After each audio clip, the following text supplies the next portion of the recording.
आता आपल्या आवडत्या मालिकेचे संपूर्ण भाग मालिका प्रसारित झाल्यानंतर लगेचच पाहू शकता फक्त सन नेक्स्टवर. भारतातील प्रेक्षकांसाठी मोफत सेवा. काही माणसं किती आतल्या गाठीची असतात नाही. त्यांच्या चेहऱ्याकडे बघून त्यांच्या मनात काय चाललंय याचा थांग पत्ताच लागत नाही. बोलायचंय, वागायचंय, त्यांच्या बोलण्यावरून कधी कधी असं वाटतं हे किती चांगले असतात, पण जेव्हा वागणं दिसतं तेव्हा कळतं अशा माणसांचे खायचे दात वेगळे आणि दाखवायचे दात वेगळे असतात. म्हणजे नक्की काय म्हणायचंय तुम्हाला? हे बघा मॅडम, तुम्हाला जे काही बोलायचंय ना ते स्पष्टपणे बोला प्लीज. मी स्पष्टच बोलते आणि जे बोलते तेच करते, तुझ्यासारखं नाही. पण मी काय केलंय? काय केलंय?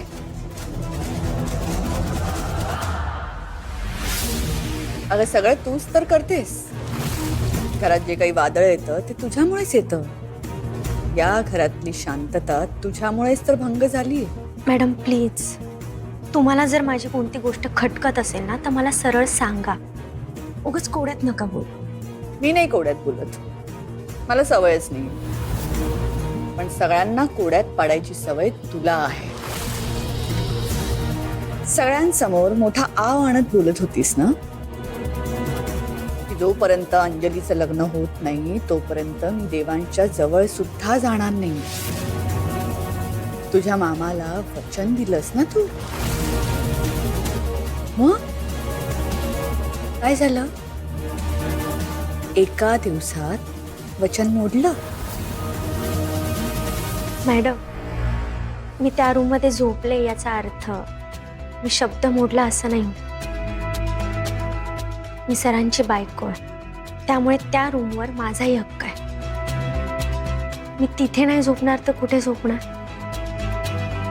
आणि राहिला प्रश्न शब्द दिल्याचा, तर मी दिलेला शब्द कधीच मोडणार नाही.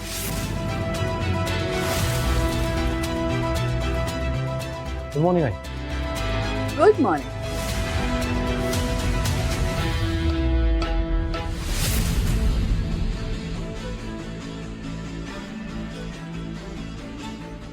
हो ग, खरंच तू दिलेला शब्द पाळलायस. I can clearly see that. Great. पण तुला कळतंय का या सगळ्याचा परिणाम नक्की काय होणार आहे? जे वचन दिलेस ते पूर्ण करण्याच्या नादात तुझा नवरा तुझ्यापासून दूर जाईल. त्याचं काय? आता बघ,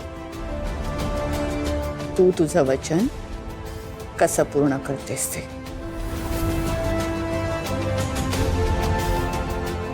एक मिनिट भैरवी मॅडम, मी खात्रीने तुम्हाला सांगते की मी दिलेला